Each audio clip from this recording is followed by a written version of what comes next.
لیکن اس کے علاوہ معین شخص ہوگا دجال. یہ معین شخص جو دجال ہوگا اس کے بارے میں بھی ایک تو بالکل متفق علیہ چیزیں ہیں. نمبر ایک کہ وہ شخص ہے، قطعی ہے، یقینی ہے، اس کا حلیہ بھی حضور صلی اللہ علیہ وسلم نے احادیث کے اندر بیان کیا ہے. دوسری بات یہ کہ اس کے ہاتھ میں قوانین قدرت، گویا کہ تسخیر کائنات گویا کہ نقطۂ عروج کو پہنچ چکی ہے. تمام اختیارات الہی تقریباً اس کے ہاتھ میں آ چکے ہوں. جو بڑے سے بڑے معجزے اللہ تعالیٰ نے نبیوں کو دیے ہیں وہ معجزے کر کے دکھائے گا. وہ مردہ کو زندہ کرے گا،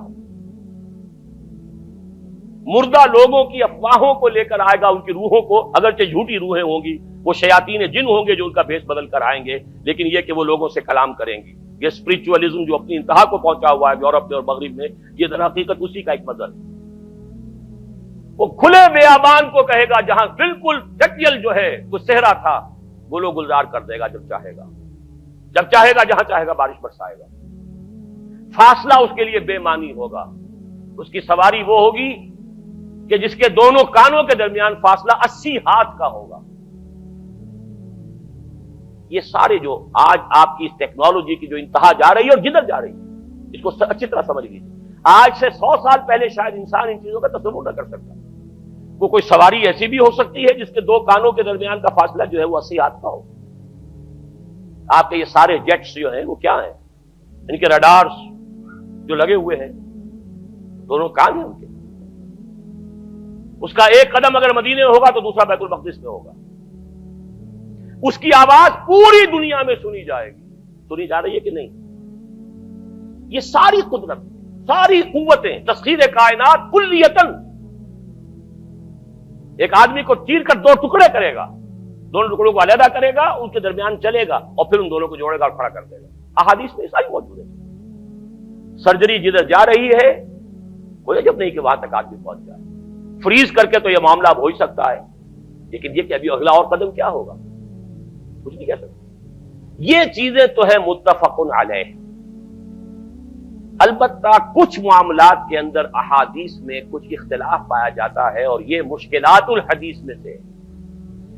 اور میں بھی چونکہ اس مسئلے میں اب تک بھی کسی درجے میں، ابھی قطعیت کے ساتھ میں کوئی بات نہیں کہہ پا رہا ہوں، لیکن اب چونکہ گمان غالب کے درجے میں ایک رائے تک پہنچ چکا ہوں، اس لیے میں نے آج اس بات کو آپ تک پہنچانے کے لیے یہ عنوان اختیار کیا. اس لیے کہ حدیث میں جو آتی ہے تفاصیل اس سے معلوم ہوتا ہے کہ یہ دجال دو دجل کرے گا. یا تو وہ دو دجل کرنے والے دو دجال علیحدہ ہیں، یا یہ دونوں دجل کرنے والا شخص ایک ہی ہے. بس یہ مسئلہ ہے کہ جو آج تک مجھ سے حل نہیں ہوا تھا، اب تک کہنا چاہیے آج تک نہیں. اور یہ اس میں علماء سے بھی گفتگو ہوئی ہے، اور جن لوگوں نے اس مفہوم موضوعات پر اپنا وقت لگایا ہے ان سے بھی گفتگویں ہوئی ہیں، تو وہ بھی اس مسئلے کو حل کرنے سے تاحال قاصر رہے. لیکن یہ کہ اب میری رائے یہ ہے کہ یہ دو شخص ہیں علیحدہ علیحدہ، واللہ عالم.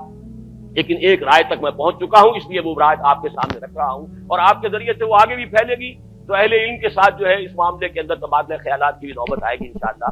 لیکن یہ کہ اس میں یہ بات قطعی اور یقینی ہے کہ اس طرح کا ایک شخص پیدا ہوگا. البتہ یہ کہ آیا وہ دو ہوں گے دو مختلف اوقات میں، یا ایک ہی ہوگا ایک ہی وقت میں، صرف اس میں اختلاف ہے. میرے نزدیک وہ دو ہوں گے. ایک وہ شخص جو جھوٹا مسیح ہونے کا دعویٰ کرے گا، المسیح الدجال. جیسے حضور نے فرمایا میری امت میں 30 دجال اٹھیں گے جو نبی کا دعویٰ کریں گے، جن میں سے 5-6 تو حضور کے اپنے زمانے میں اور آپ سے متصل اٹھ کھڑے ہوئے تھے. بعد میں محمد علی باب ہو، بہاء اللہ ہو، قادیانی اور نہ معلوم کہاں کہاں کون کون اٹھے ہوں گے، واللہ عالم.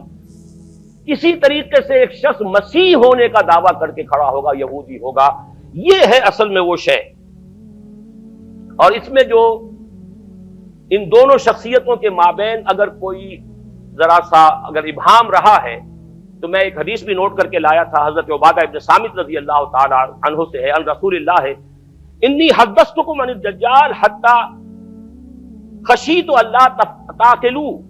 میں نے تمہیں دجال کے بارے میں بہت سی باتیں بتائی ہیں تو مجھے یہ گمان ہوا کہ شاید تم اسے سمجھ نہ پاؤ. یہ اندیشہ خود حضور صلی اللہ علیہ وسلم کو ہوا ہے، اور یہ سنن ابی داؤد کی روایت ہے۔ بہرحال میں جو کچھ عرض کر رہا ہوں کہ میں اس رائے تک پہنچا ہوں کہ یہ دو علیحدہ شخصیتیں ہیں۔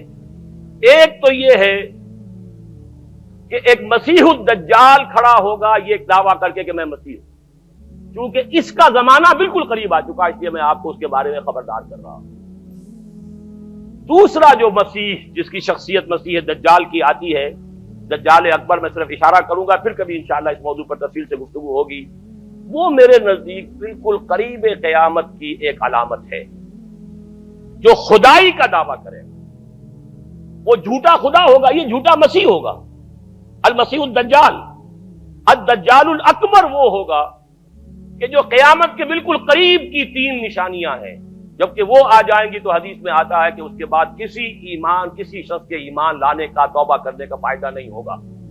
ویسے تو علامات قیامت جو ہے ان میں سب سے پہلی میں نے بتایا تھا حضور کی بعثت خود علامات میں سے، اس کے بعد 10 علامتیں حضور نے گنوائی ہیں، اور وہ تدریجاً پوری ہوتی چلی جائیں گی۔ آخری علامات کے لیے حدیث سن لیجئے، عن ابی ہریرہ رضی اللہ تعالی عنہ قال قال رسول اللہ صلی اللہ علیہ وسلم ثلاث اذا خرجنا لا ينفع نفسا ایمانا لم تكن آمنت من قبل او کسبت فی ایمانها خیرا، طلوع الشمس من المغرب وخروج الدجال ودابۃ الارض۔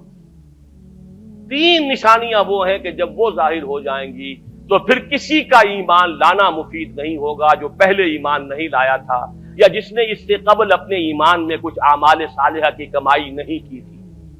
یعنی گویا کہ توبہ کا دروازہ بند ہو جائے گا۔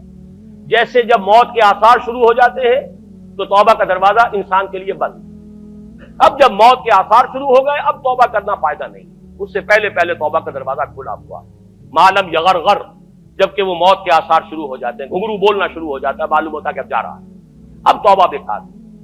اسی طریقے سے پوری نوع انسانی کے لیے توبہ کا دروازہ بند ہوگا ایک وقت میں آ کر کہ اب کسی کے لیے توبہ نہیں، ایمان نہیں، اور اس کے لیے 3 علامتیں بیان ہوئی ہیں، یہ بھی مسلم شریف کی روایت ہے۔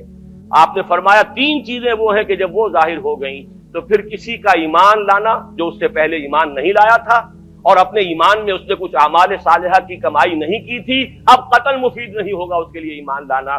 وہ 3 نشانیاں ہیں، طلوع الشمس من المغرب، سورج مغرب سے طلوع ہوگا، نظام شمسی میں کوئی اختلال ایسا ہوگا کہ جس سے سورج بجائے مغرب سے نکلے گا، وہ خروج الدجال ودابۃ الارض، ایک زمین سے کوئی چوپایا برآمد ہوگا، بعض احادیث میں آتا ہے کہ مروہ کے قریب سے وہ برآمد ہوگا جو گفتگو کرے گا انسانوں سے، یہ بالکل خرق عادت، یعنی وہ چیزیں کہ جن کا کوئی تعلق اب اسباب جو ہے دنیا کے ان سے کوئی تعلق نہیں ہے، کوئی فزیکل لا سے تعلق نہیں ہے، وہ بالکل معجزے ہوں گے، خرق عادت ہوگا۔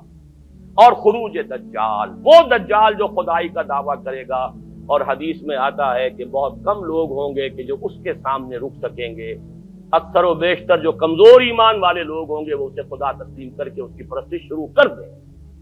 میرے نزدیک یہ آخری چھلنی ہوگی جو لگائی جائے گی اہل ایمان کو ایک طرف کرنے کی، اور یہ قیامت کی نشانیوں میں سے آخری نشانیوں میں سے ہے۔